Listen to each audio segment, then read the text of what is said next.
now, please welcome to the stage our guest speaker, guest introducer of our guest speaker.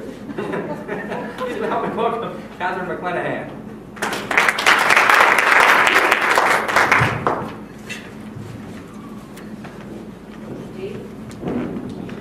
I met Kevin Tierney. The first time I met him, he was the one who was making our name tags.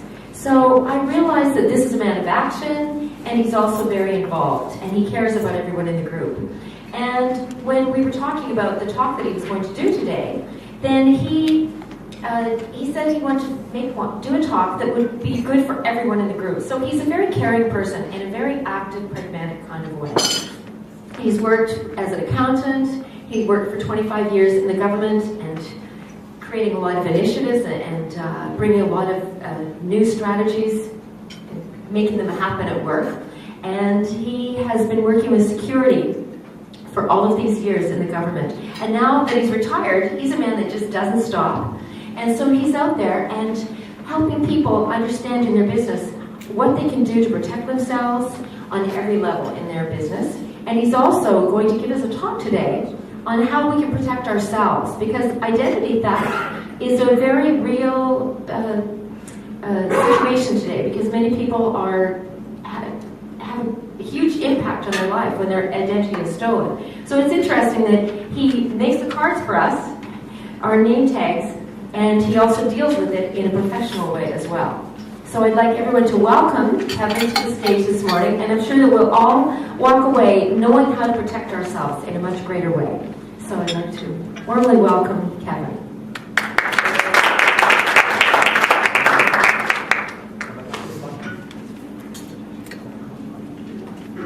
Good morning. Well, Catherine, thanks for that beautiful introduction.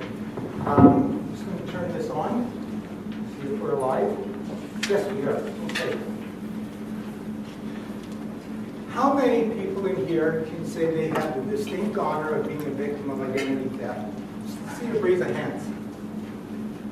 Okay, 3 people out of a group this size. That is pretty common, pretty average for a group this size, with the statistics that we'll show later on. So what I want to do today is I want to talk to you a bit about identity theft. I want to talk to you about what it is, how it happens, some statistics on it for you, and basically then I want to give you some ideas and suggestions that you can use and walk away with that may help you be less likely to become a victim for identity theft. So let's start. Whoops. What is identity theft? Okay, there's 2 parts to identity theft. There's identity theft and then there's identity fraud. Identity theft is basically when someone goes illegally and gathers your information about you, all your personal information, and then they gather that with the purpose of using it to gain financials. When you look at identity fraud, I'll just touch on that for a minute. That's basically when they actually take all that information, go and apply for loans or credit in your name. So that's 2 go hand in hand together. So what types of information are these criminals after? Well, basically, there's a list of them. Your full name, your date of birth, your social insurance number, any usernames or passwords that you may use online. They use that so that they can go into your account and see what other information you have put into that account. So it's a great way to get information. Personal identification numbers, PIN numbers for your bank cards, things like that. If they can get access to that, they're well on a roll. Any credit card information or bank statements. So if they can get a hold of that, get your signature, bank account numbers, your address, your mother's maiden name, passport information, and your driver's license. These are just some of the things that these people are after to get, and anything else they can get on you on a personal basis that may help them along in this way. So how do they do this? Okay, these guys have been around for a while and they're getting more sophisticated as time goes on, but one of the old tried and true methods is going through your garbage. They go through your garbage and they're looking for any piece of information that you've thrown out. Canceled checks, bank statements, utility bills, whatever that is, there's lots of valuable information on there, and they gather that to try and build a case against you. Going into your mail, So when you get your bank statements coming into your mailbox, they'll look for mailboxes that have bank statements, credit cards, stuff like that. They'll take it, they'll steal it from you, and they'll look at it, and they'll see what information is valuable for them that they can use. Today, the internet, that's the big place to go. So as I said earlier, if they can guess your user ID or your password number, it's a great way to go into some accounts that you've created online and see what other personal information that you put in to register for that account. Social networks. Wow, this one scares me. I'll use Facebook as an example. I don't want to pick on Facebook, but I can't say how many times I've gone and looked at one of my friends, and I'm nosy, so I want to see who their friends are, and I'll see them and I'll click on their name to see what comes up on their wall. They're not my friends, so I'm a total stranger to them. I see all sorts of information, who they're in a relationship with, who they're married to, how many kids they have, their address, their phone number, email information. This is all public. It reminds me, if you think back in the older days, we used to have diaries. Okay, these were little books that we kept with lock and key. We hid under our pillow or in our dresser. We never shared that with anybody. Today, people take Facebook and they share everything with everybody. It's like a whole new world for what you do with your diary. Now, some people do protect it and they don't show you nothing. Some are somewhere in between. But it's a great way to get information. Phone scams. This has been around for a long time, and believe it or not, it still happens today. I mean, these guys get very good at it. They're very enticing. They come up with a scheme that almost compels you. You don't think, you just react to it, and you get hooked into it. Here's my favorite, though, on the internet. It's fishing. You're not going to the local stream and fishing for trout. These guys are fishing for your information, and by God, they're good at it. I just got one yesterday from a bank. I think it was the Bank of Montreal. They sent me an email saying, your account has been suspended, and unless you log in and verify all your information, your account will be canceled.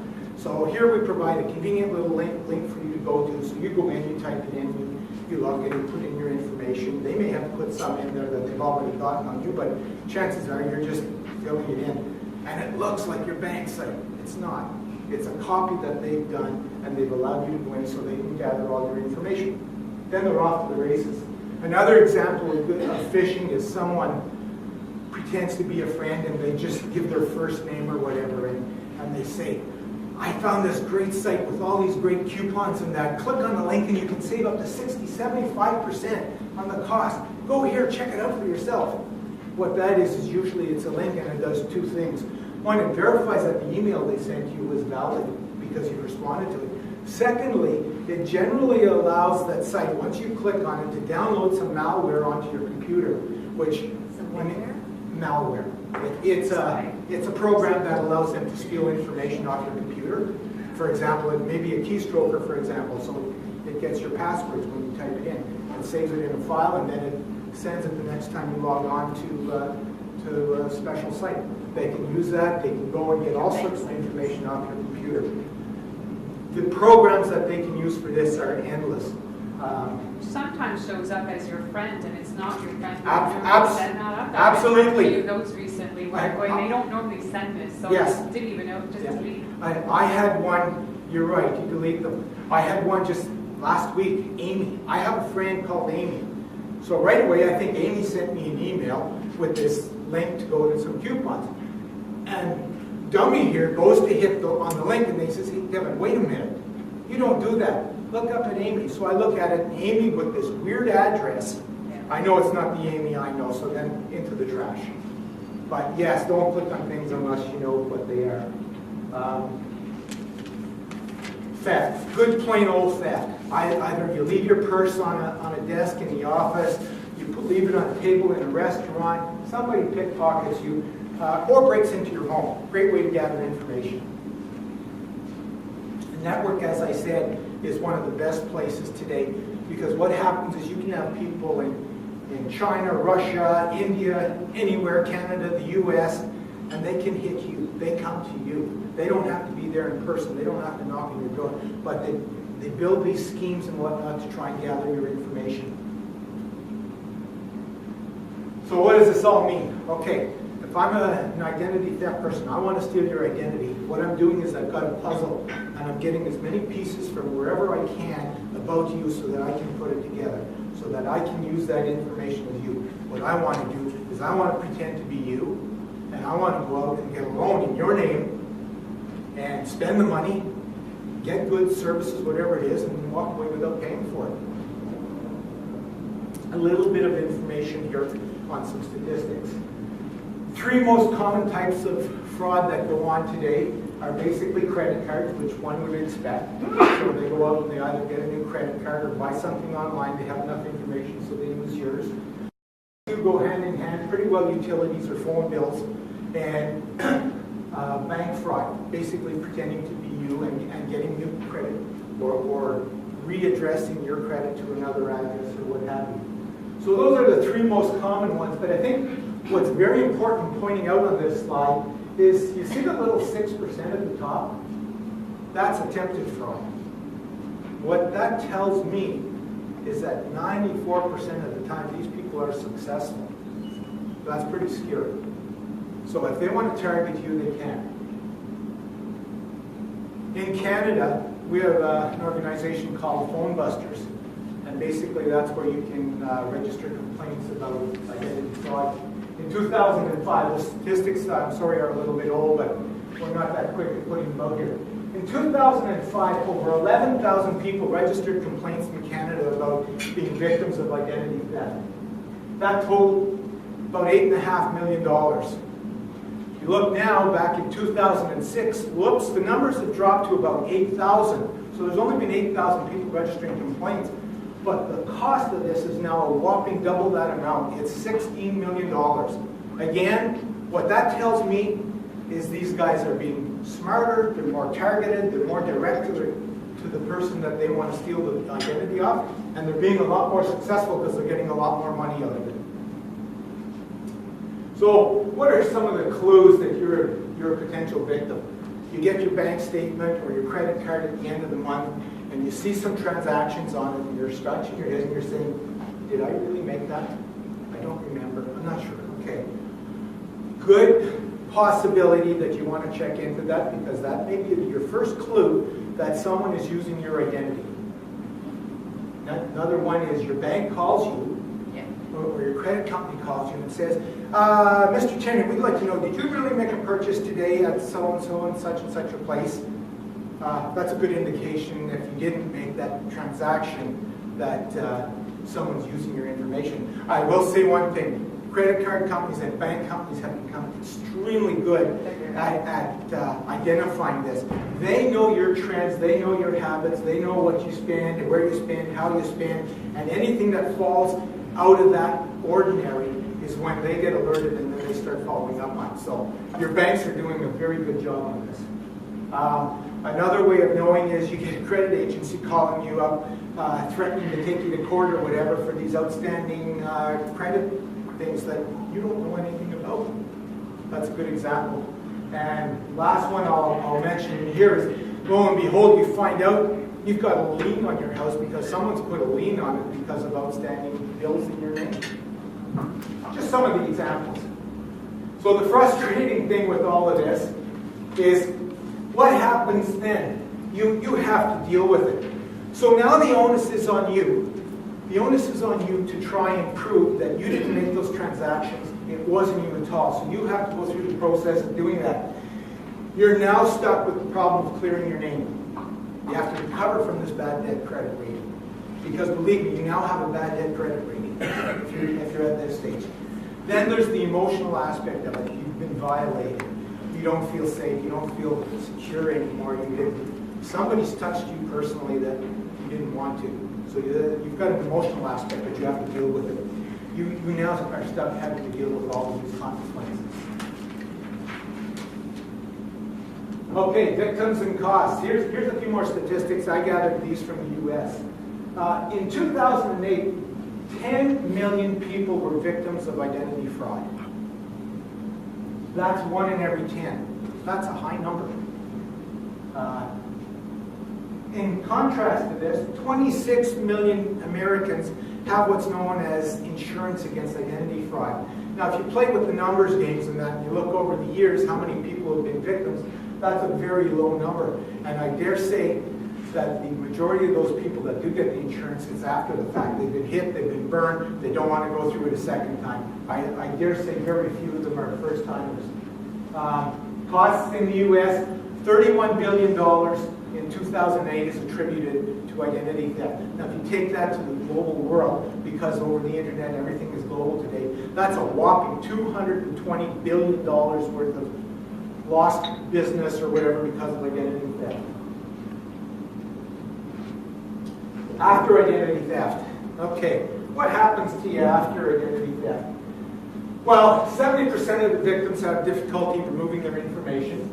47% can't qualify for a new loan. You don't have a good credit rating anymore. It's gone. 46% installed antivirus software in that. This is again after the fact. And if you look at that, that's pretty amazing how low that number is. I would have thought it would have been a lot higher, but according to these statistics, it isn't. 23% switch their primary bank account, and 22% switch their credit card companies. That goes along with the feeling I said of being violated. Even though it's not your bank's fault, you feel not safe dealing there anymore because you've been burned there. Same as some people, if they've had their house broken into, are never comfortable living in that same residence. They'll actually pack up and move to another place where they feel secure. Same sort of situation here. It's all about time and money. The average person spends 330 hours trying to get their name cleared from bad credit. Of that, 25% approximately take between 4 and 6 months to get their good name back. And the rest are pretty much 10 to 20% are 7 months and over trying to clear the name. Obviously, as you go on this, the longer it takes, the harder you've been hit, the more loans and liens that have been put out against you, and the more difficulty you have trying to prove that it wasn't you that did it. Is identity theft real? Yeah, it's real. There's not a day that goes by that I can't pick up a newspaper or do a search online to find an article about it. And I just threw 2 up here from this past week. Globe and Mail. Court paves way for victims on privacy intrusion to sue snoopers. Auto Citizen, RCMP, phone scam. This is the phone scam. Microsoft calling up pretending to be a support person from Microsoft and that you've got problems with your computer, and for $400 or whatever the amount is, they'll help you fix it. Give me your credit card number and I'll put it down. How we doing? You good? Okay. So what can you do? Very first thing you do when you leave here is go home, get on your computer, and Google identity theft tips. There's tons of information out there from banks, financial institutions, government agencies and whatnot. Okay, must have the key. Anyhow, there's tons of information out there. Go out, see what they are, see what tips they offer, and learn, become aware. That's the very first thing. Next thing I'll say, and we've said it in this room, become web savvy. Before you click, ask why and who. Is this really what you think it is, or is this too good to be true? Verify the source of those emails before you click on that link that's attached to it. My favorite, shred it, shred it, and shred it. If you don't shred it, it's easy pickings. If you shred it, these thieves are lazy. They're not going to spend the time going through your garbage. Although they could piece the puzzle together, they won't waste the time because, quite frankly, you're not worth it. There's too many other fish in the sea. Empty, do not carry your social insurance card with you. You don't need that in your wallet. You use it twice in your life. You use it once when you're getting a job, and then once to pay your taxes. Generally, you don't need it. People aren't supposed to ask you for that as a piece of ID, so don't carry it with you. Keep it in a safe place. Most of us all have our numbers memorized anyways. Empty your wallets of excess stuff, credit cards, whatever. I know my wife has a wallet that is this big and this thick, and she's got every freaking credit card that you can imagine in there. She never uses them. She feels safe carrying them with her. What I say, and I haven't been successful with her yet, but what I suggest you do is realistically look at your wallet or your purse and say, why am I carrying this with me? Do I need it? And if not, get rid of it. Shred it and cancel the credit. Use encryption on your PC. It's free. That way, if you lose it or it gets stolen, they may have access to your device, but they don't have access to your personal information that's on it. Review your security on your social networks like I taught. Make sure you do that. Don't give out personal information on the phone or through email unless you're the one that's initiated it. So, having said that, is it paranoia? No, I don't want you to be like Fred here, who's afraid, terrified of identity theft. But what I do want you to do is I want you to know that identity theft is real and it can happen to you. And if someone decides to target you, they'll get your information. It's all a matter of time, effort, and how much money they want to spend to get your information and how much it's worth to them. Use your common sense. Go out, check, as I say, on the website. Google what identity theft is. Learn all the things and tips and suggestions, and then you as an individual have to decide what it is you want to do. What are you comfortable? To what lengths are you willing to go to protect yourself? I want to leave you with 3 things. Okay, 3 very important. If you don't do anything else, if you don't Google it, think of these 3 things. Put some encryption software and some fire software on your computer. For about $150, you can get a package that will protect you against viruses, spyware, put it on a firewall, and you can actually get encryption software free. So why wouldn't you use it? It's actually easy to use. I do it. I can use it. So that's number 1. Number 2, your passwords. Any place you store information with a company, an organization, an agency, where you're giving personal information, Visa card numbers, whatever types of personal information, don't use Bob or Joan or Kevin as your password. Use what's known as an alphanumeric with special characters. Make it an effort to do that because your information in there is so valuable to you, and if somebody can figure out your password, you're toast. Take the time. Also, as part of this, there's what's known with a lot of financial institutions is a challenge question. Not only do you have to have this information, but you have to answer a special question about yourself. And that then allows you to get into your account. So even if someone was able to figure out your password and your user ID, they couldn't get in unless they knew the special answer to this question. The last one, we as human beings always go for a health checkup, or at least we should once a year to check out our health and get a rubber stamp from our doctor that we're doing good. Do the same with your credit. Get a credit check for yourselves. Once a year, get a report on your credit history. That'll alert you to whether or not people have taken out loans in your name that all of a sudden you're now appearing on your credit statement. That's important for eliminating any identity theft. Finally, one last thing I want to tell you. These little suckers here. This is a computer, and we all put all sorts of information and passwords on there. And I dare say if anybody drops their phone in here, I can pick it up and go into it, and I can look at every bit of information you have on there. Look at what you've got on there, look at the security on your system, and lock it up.